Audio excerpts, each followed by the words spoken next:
getting there. We'll see what happens. Hey, no, this is not the report. That's a little bit later, in a couple of hours. I'll do the regular when I do the postings like that. This is more. This is the Intripid Reporter report.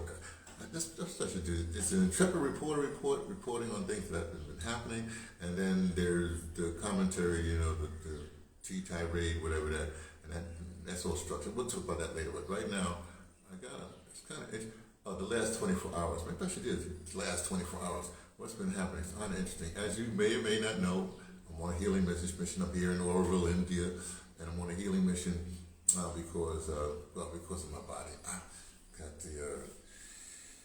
I purposely lost a lot of weight so I could do this. I got to restructure my body.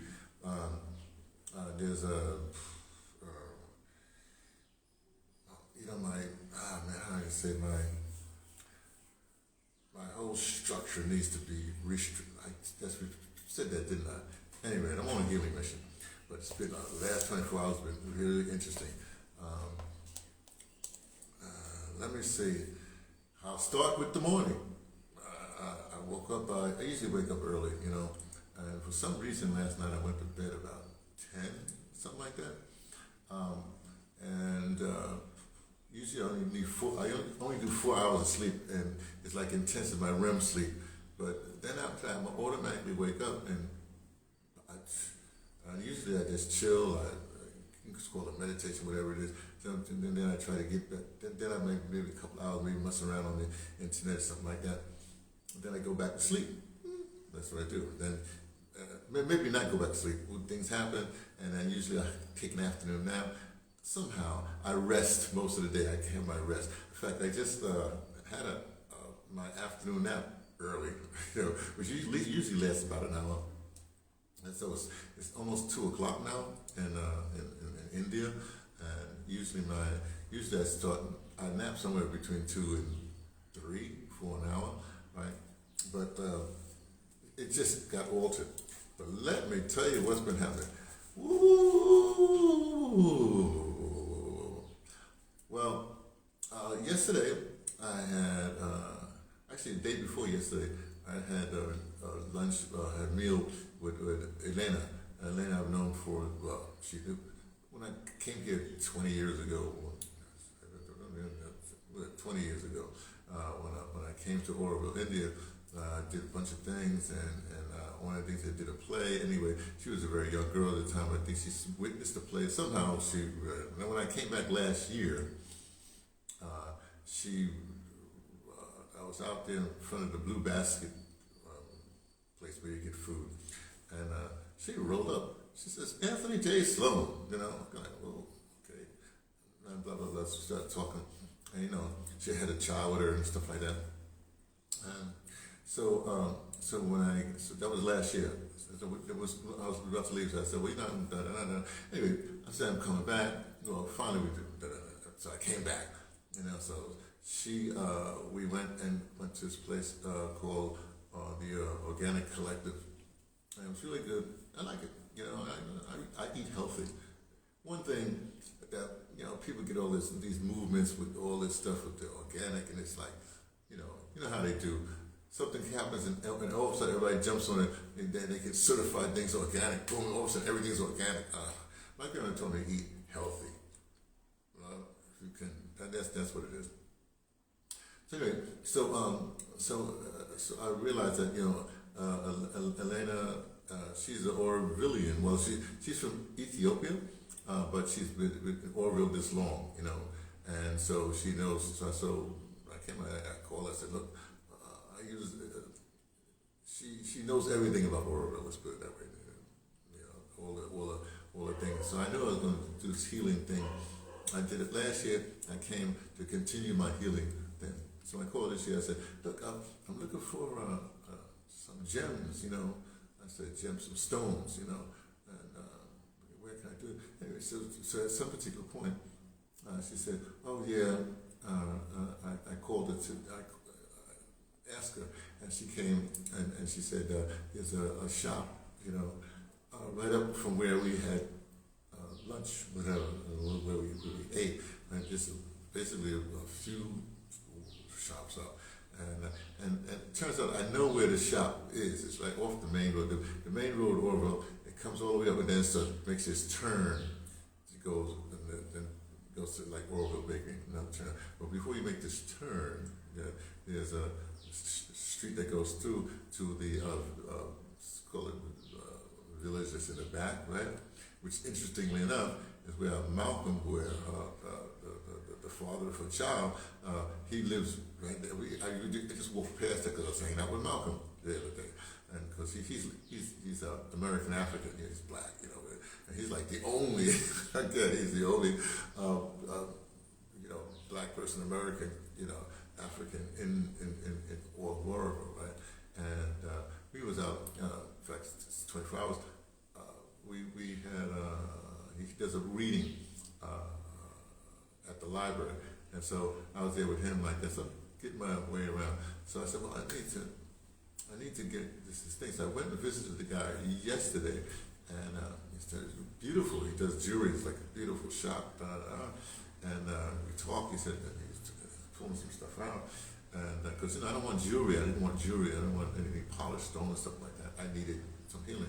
And one of the things, the reason why I was seeking him is because on the internet, there's this guy that talks about stuff, I pay attention to. Because in this mission right now, in fact, even on my Instagram, it chronicles my existence, right? But usually I have some political stuff happening, but usually I have some health stuff happening, and I'm really sharing the journey, what I'm doing. So you can see me now, you can see if I'm improving. So for last year, you should saw me last year.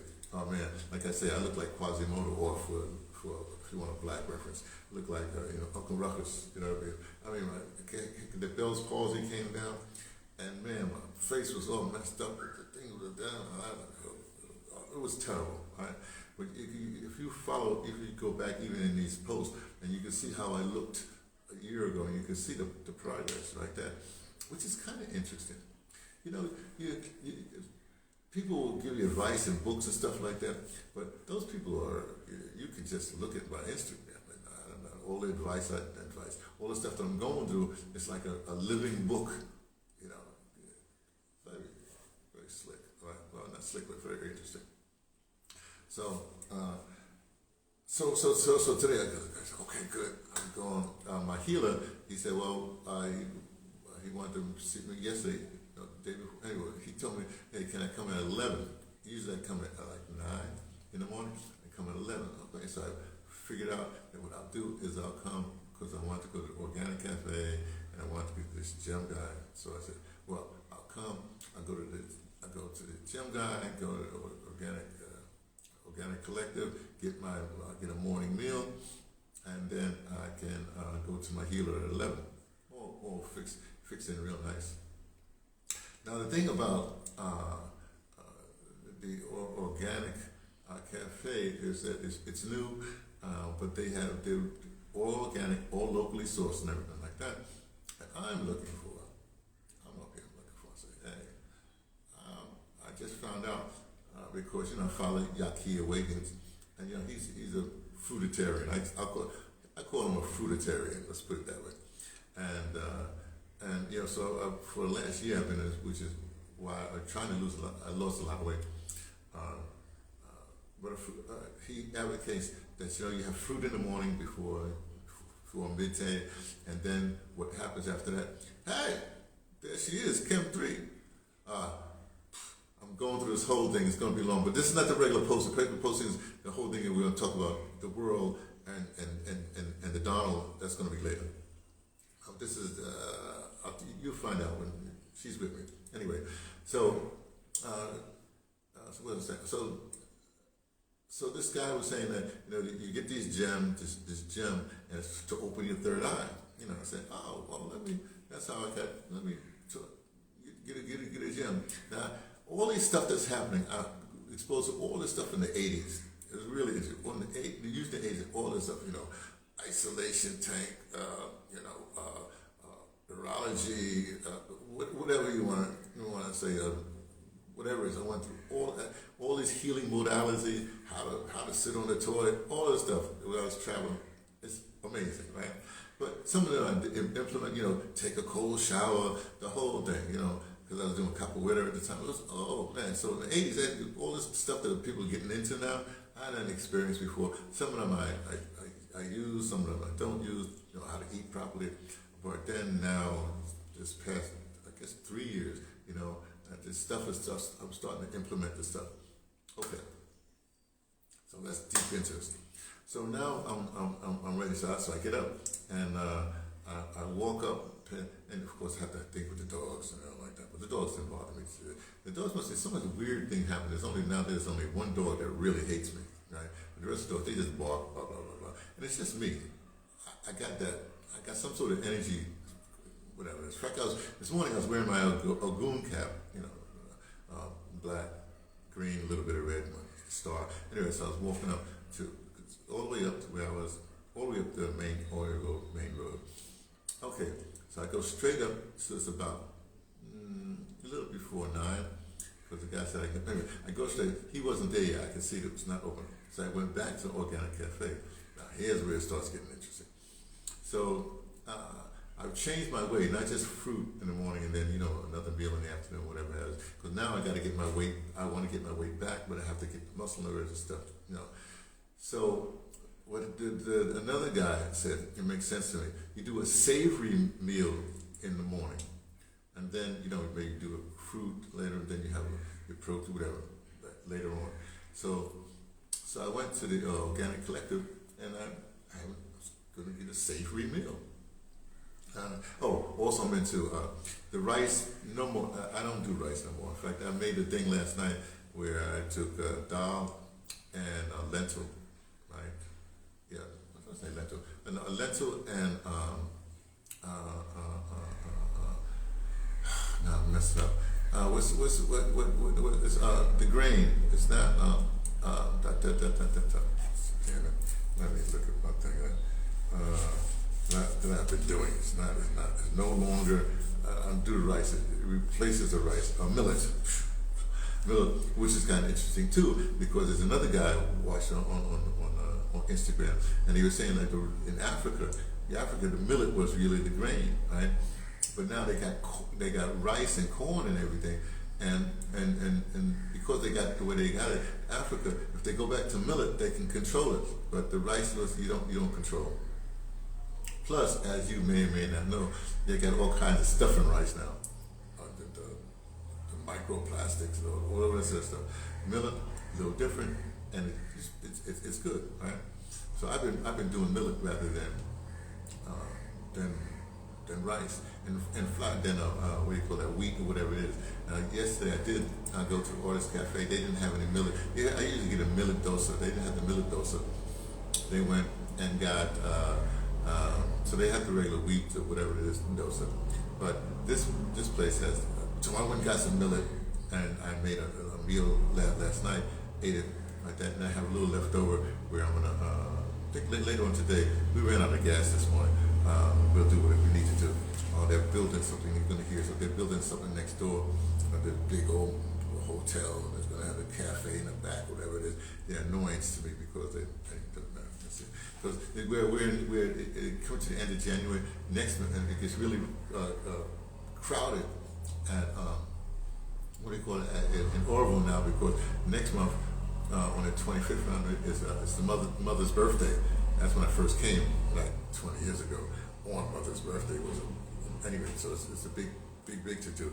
So I'm up here, and I said, okay, I have a savory breakfast. So they have this thing called waffle. They have millet waffle. It's a small millet, and then they have the savory things. You got pickle, whatever. You have beets. You got carrot. I posted the thing. You see what I had, right? So as I'm waiting for them, I said, let me check my Instagram, whatever it is, and my email or whatever, so I'm checking. So the first email I get some strange thing that says, hi, it's Darcine, your dance partner. I said, Darcine? I ain't seen Darcine. So I used to send her emails, but she never answered. She was out there. She went to California. She got married and got a baby. And she's the one I first found out about. It's here on Instagram. Instagram. If you see my thing, you see it looks like my icon, whatever it is. It's a guy sort of looking up.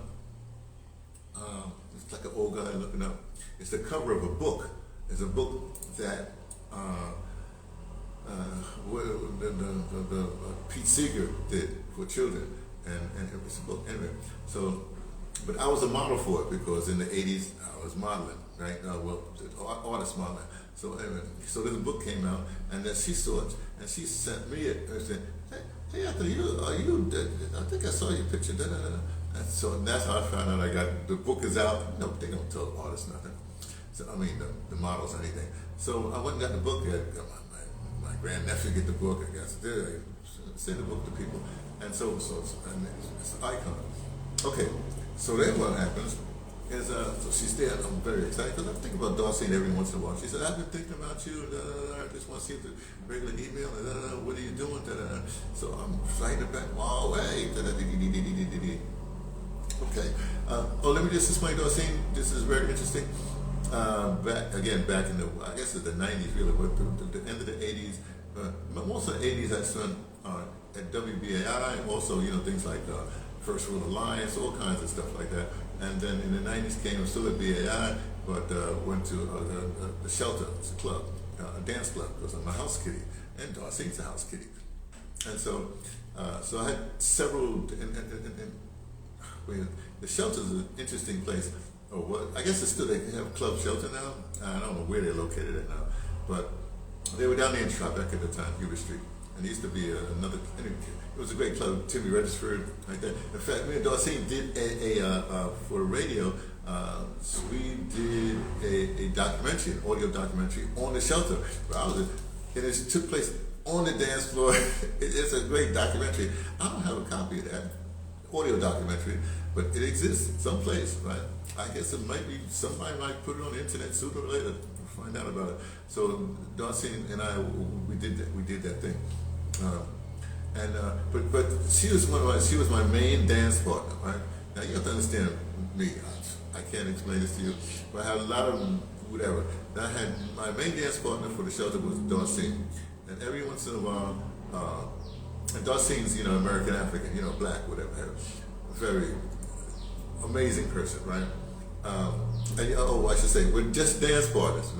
All these years we were just dance partners, no intimate relationship. And we'd meet up at like 12 or 1 or 2, whatever, morning, go to the Shelter, dance until to like 8 in the morning, whatever it is. And the Shelter went all the way to 3 in the afternoon.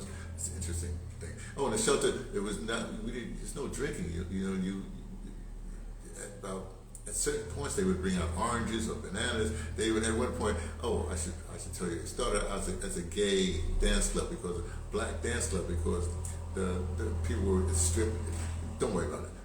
So the best dancers were there, and then it would, like, after hours. So say, for instance, and I think Madonna at one point even was the coat check girl there. But speaking of Madonna, sometimes her bodyguards, she'd have a concert, and they deposit her, the thing is about 4 o'clock in the morning, whatever, they leave her, and the bodyguards would come, and they would be at that Shelter. All the Broadway dancers, this was serious house kitties. Serious house. I mean, one time Stevie Wonder was out there. Stevie Wonder was in the DJ booth. I mean, all kinds of people would stop by. I'll get into some other time. But what's interesting about, so Darcy, Susanna, who is Brazilian, I do dance, but she comes every once in a while with her. Well, actually more like that. Josefina, who's a Dominican, she's like dark black Dominican, right? Sometimes she would be, she would come like that. Who else? Shari Fitzpatrick, she sometimes is a dance partner. One time even Catherine, who does Hearts of Mine, she sometimes is my dance partner. had one or two other dance bars that would show up randomly, right? And what's interesting about the shelter, so and a lot of times I'd be like, I just come by myself, but people would just dance with each other and just float back on off. It was just an amazing time. But the reason why I bring up Darcy, because we would, the shelter is one place, but we would do these other house place we were at. There was this one club down in the Tribeca area. We was there one time, and the police came and raided the joint for I don't know what it was, but they came and they started taking people's pictures. And I said, whoa, slipping out.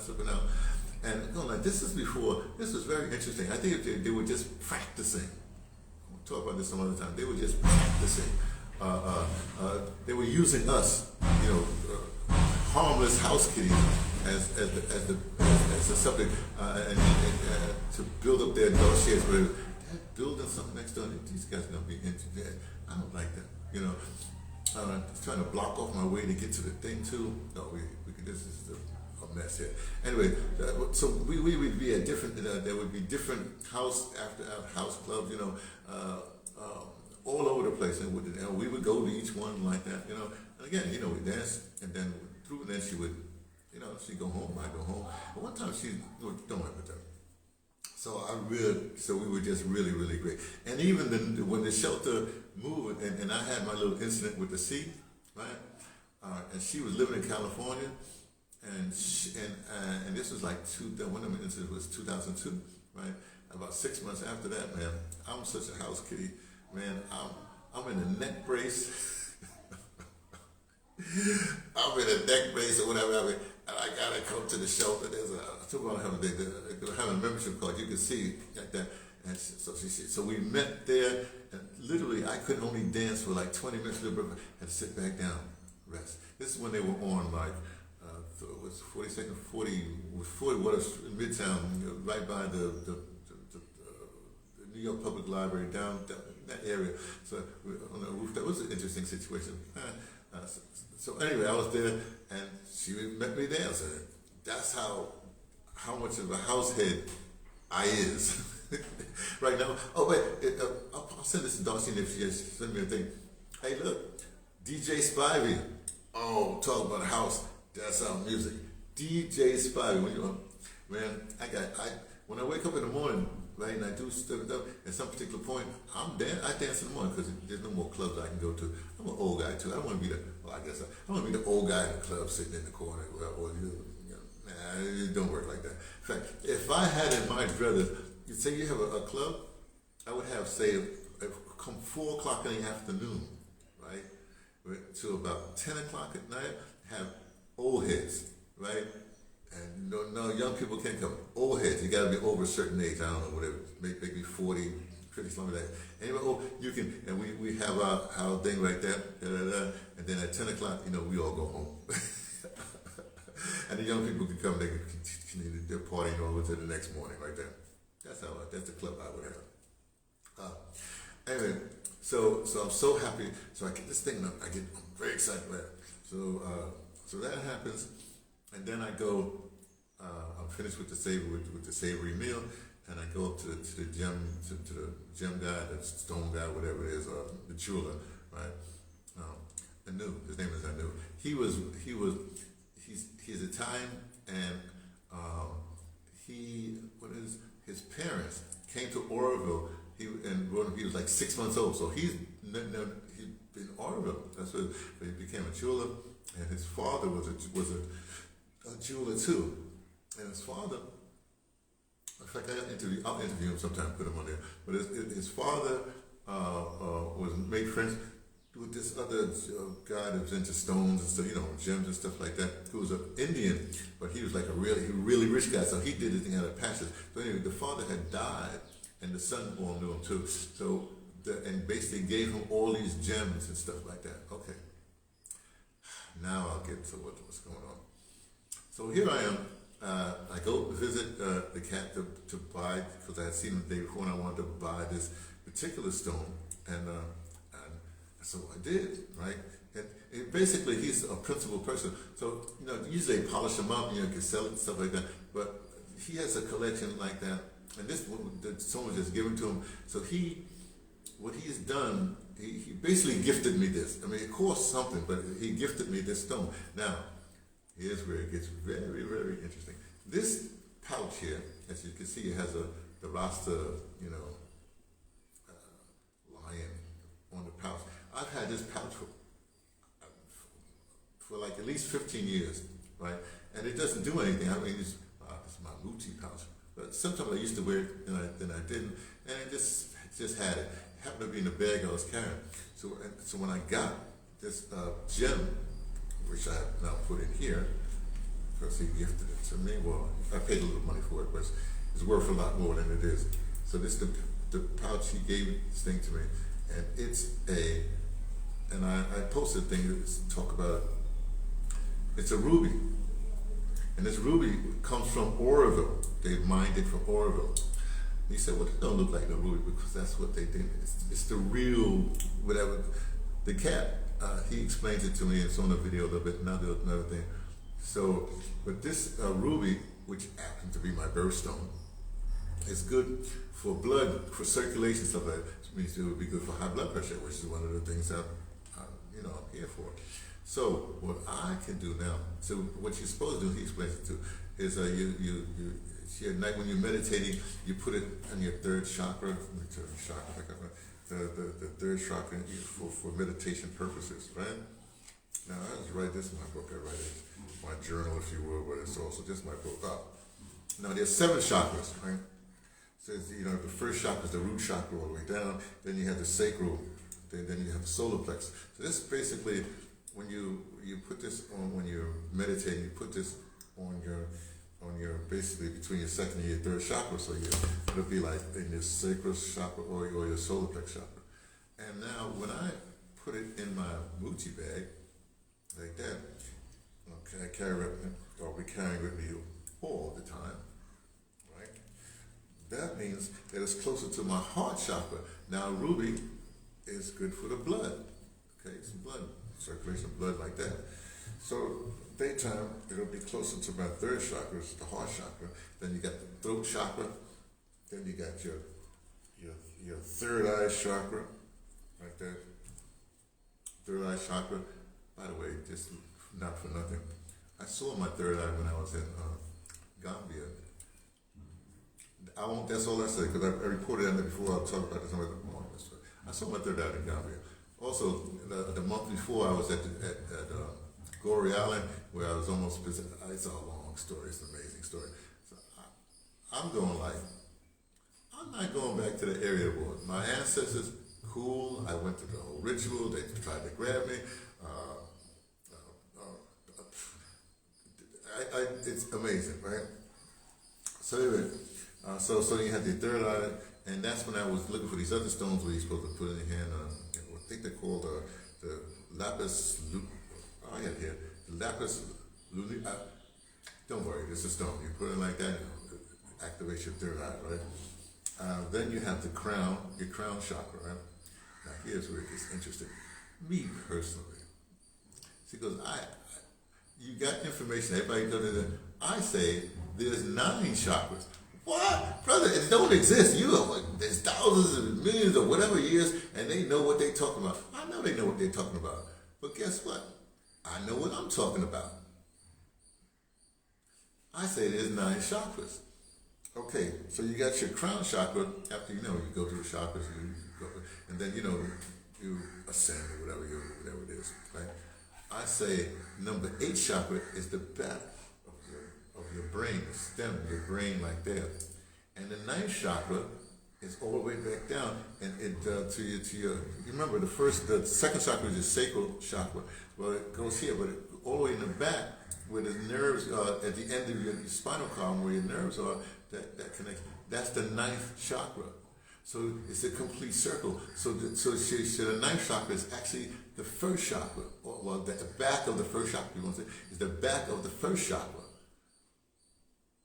It's only a theory. You're not supposed to be listening to me anyway, right? So basically, it's like the breathing exercise you do. The breathing exercise you do where and then you hold it for whatever breaths, and then you let it out for weather breaths, then it travels up like that, so you come up here right there, and you let it out, then you come back like that. So I'm hooked up with that. So I am saying, no evidence, it's a theory, so what? I just have to prove it. Oh, I don't have to prove it, I believe it.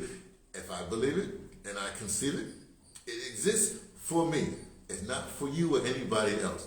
9 chakras, 1, 2, 3, 4, 7, that's a sacred number, right? 8, the back of the thing, right? That's prosperity, right? And 9, complete. It goes like that. I'm just saying. Okay, so I get this and I say, what's this good for? And this is good for, we'll talk about the thing, good for this. So I now have part of my healing, this thing. Now here's the other interesting thing. I was wearing my Ogun cap. We used to get my Ogun cap for you, so you know what I'm talking about. It's right here. It's right here. Right inside it. You don't know. Oh, this is my wisdom knot. My symbol. I've adopted that symbol. It's a Akan. It's from West Africa. This is my Ogun cap. It's from the Santeria strain of Ogun, which basically is it's black, one side green on the other side, and then there's a little bit of red. That's the colors of Ogun coming through the Cuban strain that goes up to the Cuban strain that goes up to North America, through Cuba to North America. But the strain that goes to Brazil, the Candomblé strain, which I'll get into that like that. You know that too. And then you have the original, the Yoruba from Nigeria, that whole Benin, that whole area there, which with the color is blue. Somehow it changed like that. And then I recently found out, just in this trip here, oh, this is so interesting. India is very hooked up because there's similar things, but there's an Ogun-like thing, looks like whatever, in India. I didn't write it down. I got to write down what they call. I just saw that on the internet. I didn't, DeBrother be doing the thing. So here I am. Things are coming together rather nicely. My healing, everything's come together rather nicely. So I just want to report to you that, oh man, I was talking about the thing. And of course, in the 80s too, I was hanging out with Lloyd Strait. When I say hang out, to Lloyd Strait, used to listen to him on LIP. He would have these things maybe at the Harlem State Office building. I go to the thing, and you have a reading with Lloyd, by book numbers here. So recently he's on the Instagram too. So just yesterday, he was saying he's talking about cancers, or cancers, yeah. Cancerians, sorry, I shouldn't say cancers. Cancerians, right? And he said, and it gives you say for this month, this happens, and when you come to the end of the month, you're going to have this and that, and then you should be wearing mauve, purple. And I'm going like, oh, that's interesting, because I wore this cap this morning, but then I got to the organic cafe, and before I went to the thing, I took my hat off and I was eating. Then I would look back in my bag and realized, I had this hat in the bag, right? Because this goes with some shorts. That my wife made me the shorts and this, they're matching. And I took them on this particular trip. And so,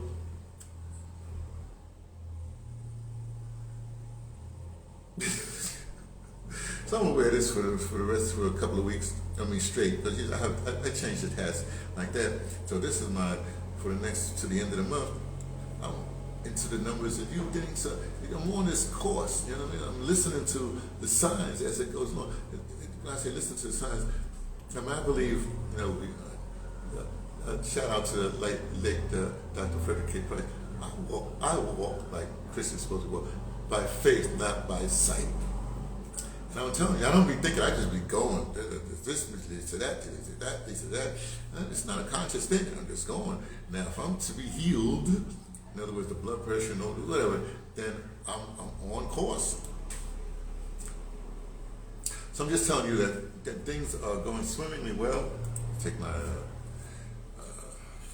This is my copper water in there. I drink a lot of water lately, you know.